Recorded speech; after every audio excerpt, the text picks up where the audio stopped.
Hello friends, ঝর্ণার শখের ছাদ বাগানে আপনাদেরকে স্বাগত। আশা করি আপনারা সবাই ভালো আছেন, আর আমিও ভালো আছি। সেই জন্যই তো ছাদে এসে দেখুন আমি কি করছি। প্রথমেই 2 বাটি মাটি নিয়েছি, আর তার সঙ্গে 1 বাটি গোবর সার মিশিয়ে নিচ্ছি। এটাকে মিশিয়ে নিয়ে কি করব বলুন তো? দেখুন আমি কি করি। এই দেখুন, এখানে সেই ওল গাছটা, যে ওল গাছটা আপনাদের সঙ্গে আমি শেয়ার করেছিলাম বসানোর সময়। এই ওল গাছের বস্তাতে বেশিরভাগই কিচেন ওয়েস্ট আর গার্ডেন ওয়েস্ট দিয়েই ভর্তি করা ছিল। সেই জন্যই তো কিচেন ওয়েস্ট আর গার্ডেন ওয়েস্ট পচে গিয়ে মাটিটা বসে গেছে, আর আমার ওল গাছের শিকড়ও বেরিয়ে গেছে। তো আমি বস্তাটাকে টেনে টেনে ভালো করে জায়গা বার করে ওই মাটিটা ওল গাছের গোড়ায় দিয়ে দিলাম। মাটি দিয়ে ওল গাছটাকে খুব সুন্দর করে পরিপাটি করে দিলাম। একটু মাটি না দিলে কিন্তু গাছটা বাড়তেই পারতো না। এবার আস্তে আস্তে খুব ভালো বড় হবে। এখনকার মতো আমার ছাদের কাজ শেষ। এবার ছাদ থেকে কিছুটা বেগুন নিয়ে সোজা চলে যাব রান্নাঘরে। রান্নাঘরে গিয়ে আজকে হবে বেগুনি। বেগুনি করার জন্য বেগুনটাকে আমি খুব সুন্দর করে কেটে নিচ্ছি। ছাদ বাগানে সবজি লাগানোর সবথেকে বড় সুবিধা হলো এটাই, যখন যেটা খাওয়ার ইচ্ছা হয় যদি ছাদ বাগানে থাকে, তাহলে চটজলদি ছাদ বাগান থেকে তুলে এনে বানিয়ে ফেলা যায়।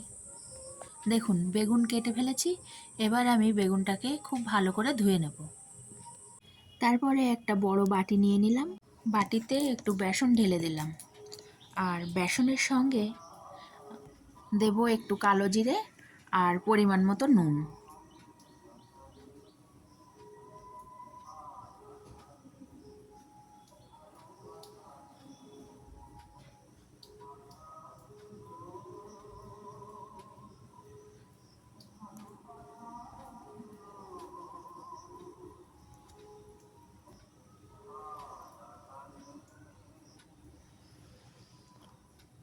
আর তার সঙ্গে দেব একটু কাঁচা লঙ্কা বাটা, আদা বাটা আর রসুন বাটা দিয়ে জল দিয়ে আমি ব্যাটারটাকে খুব সুন্দর করে মেখে নেব।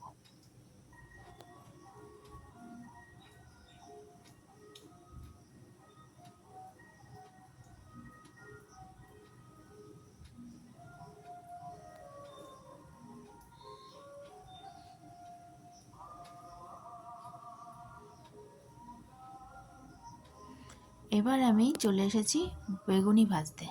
গ্যাসে কড়া বসিয়ে কড়াইতে একটু সাদা তেল দিয়ে নিলাম। এবার তেলটাকে গরম করে আমি বেগুনিটাকে ভাজতে শুরু করব।